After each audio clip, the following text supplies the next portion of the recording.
Alright guys, today we're going to react to the initial injury list going into this week versus the Houston Texans. Keep in mind again, this is the first injury list. Things will change, throughout this week. Obviously, after today's process, we're going to get a more detailed injury list, and then Thursday and Friday, and every single day we like to go through them and kind of talk about them, what players popped up, what players might play, what players might not play, and all that kind of good stuff. We do this every single week, so if you're new, hit the like and subscribe button down below. Alright, so starting off right away, we got two questionable players for this upcoming game versus the Texans. First questionable player, Jamar Chase. Obviously, he had that back injury against the Bills. And I don't know if he's going to play, right? Because he did come out with a statement, and pretty much what he said was he'll still be there to support his guys, and he'll still be there to root everybody on. Now, with that statement and what that sounds like, it sounds like, yeah, he's probably not going to be playing. Maybe not for the Texans game, and maybe not for the Ravens game either. It's very possible he might not play for a couple weeks, especially depending on how bad his back actually is hurting, / if there's any, further problems down the line. But again, like I said, I don't think he's going to play if he's not 100%. And we've seen before, we actually heard going into this season, the way Chase looks at this season and kind of looks at injuries in general is that, he's looking at it as a long-term thing. Like, obviously, we're trying to win the Super Bowl here. We're trying to get to the playoffs. So once you get, he wants to just be healthy and be 100% healthy for the playoffs, right? For the Super Bowl run. That's what he told Joe going into this season. He's like, listen, Joe, if you have to stay out for 5 weeks, it's okay if you have to, because we need you ready at the ending stretch when we play, obviously the Vikings, the Chiefs, the Jaguars, those games, right? And then obviously the Browns. So it's very possible that he does not play for that said reason. That he's like, you know what, I'm not going to go out there and push myself and risk injury even worse, when in reality I feel like we can win without me in there.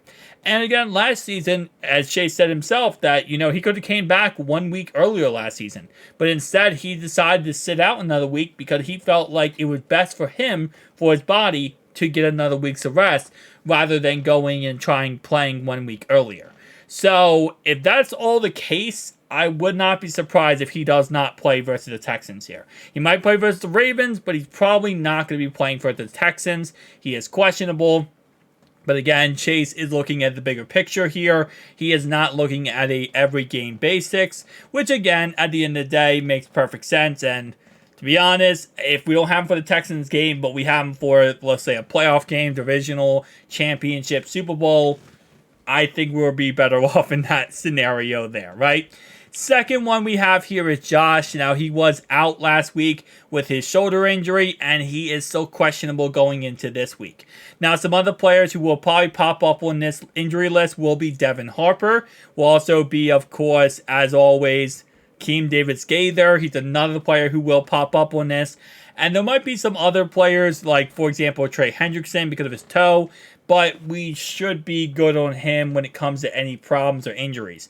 But there will be some guys that pop up just because of the fact that they will be carrying some kind of injury destination from last week's game into this week's game. We don't know when Charlie Jones is going to be back. We have no idea. It says right here, expected to return by week 10. That's really all we have on expected return. But again, we don't know if he's going to be by week 10 or if he's going to be farther than that, any setbacks or delays. But it is right now set for week 10. Right here, expected return for Tyson Anderson, week 13. He had a knee injury. We'll see how everything kind of turns out and works. Chase Brown is week 12. But as long as there's no setbacks, we should be good. But as always with injuries, you never know. There are setbacks. Now, for Charlie Jones, his injury was, of course, that he broke I believe he broke his thumb, right? Yeah, he broke his thumb. So, again, those usually, it's not like a hamstring or like a muscle injury where, there could be setbacks a little bit. Usually a thumb injury, it's kind of like plain and simple, like, hey, listen, I broke my thumb. I had to have time for the bone to heal, for the bone to get better, and then I can come back. So, Hopefully he is back this week. That would be absolutely amazing. So for the Texans, this was actually interesting. So last week they lost their kicker. And their kicker was not in there last week. They actually had to use another player to do field goals. And in the end, they could not kick the extra point at the end of the game. And they had to go for 2 and just kneel it down because they did not have a kicker last week. And he is also doubtful for this game versus us this week. Now, because they have some time to prepare, they're probably going to go ahead and go out there and sign somebody and bring in a new kicker. So this is really not going to impact us in any way, for this game. But at the same time, no, if they don't, I mean, there's no logical reason why they wouldn't. Okay, they're going to go pick up a kicker from free agency. But that also could be a positive because maybe he's not ready, to go for their team. Maybe, I assume he'd be ready to go, but maybe he's not going to be a great option, right? Because he's on free agency. If he was a great kicker, he wouldn't be on free agency. So that gives you some type of hope when it comes to field goals, extra points, whatever, is that they don't have a kicker. That could potentially be a kind of a game shift right throughout the game is, okay, they're probably going to have to go ahead and go for this, or they're going to punt the ball here. If we stop them here, this is going to happen. Even if they do have a kicker off free agency, and again, I don't know how many good kickers. I'm going to check real fast what kickers are on free agency right now. Let me see. Free agency, NFL 2023. Let's see. We have... I'm not expecting anybody good right now.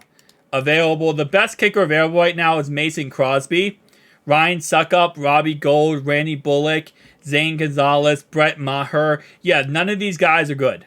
None of those guys are good. So, they're going to have to pick up somebody there, and they're really picking up slim pickings at this point. So, I wouldn't bank on the fact that they're going to be kicking a lot of field goals against us. Which means, again, they're going to then have to score touchdowns. They're going to have to move the ball through the air. And, any third down and long, we already know, okay, well, shut them down. Don't let them get a first down. They're probably either going to go for it or they're going to have to punt the ball. So, it's a different game plan when you go into a game where the team doesn't have either their own kicker because he's hurt or they have to rock with a new kicker off free agency. All right, so the other 2 guys we have here is Hassan Ridgeway, who was placed on IR as of yesterday. MJ Sweat, also their safety, who is expected to return, was placed on IR, and expected to return by week 14. So 2 players that they did have to go ahead and place on IR on Tuesday. Robert Woods is questionable for our game. Brevlin Jordan is also questionable. Sheldon Rankins is questionable. And Damian Pierce, the star running back, is also questionable for our game. Jimmy Wood is questionable. Jake Henson is questionable. Derek Stingley Jr. is on IR, but he is expected to return by week 10, which obviously is for our game. And same thing with Charlie Hector, offensive tackle, expected to return for our game. John Menchie III does have a rib injury, and he is questionable for our game. So we'll see if he does end up playing in that game or not. And these guys are also expected, this guy is expected to come back to center by week 10. So that's going to be for our game. So injury-wise, it's definitely a lot more on their side than our side. But again, hopefully we have a good week of practice and no injuries pop up other than the ones we already know about. Thank you guys for watching. I'll see you guys next one. Peace out.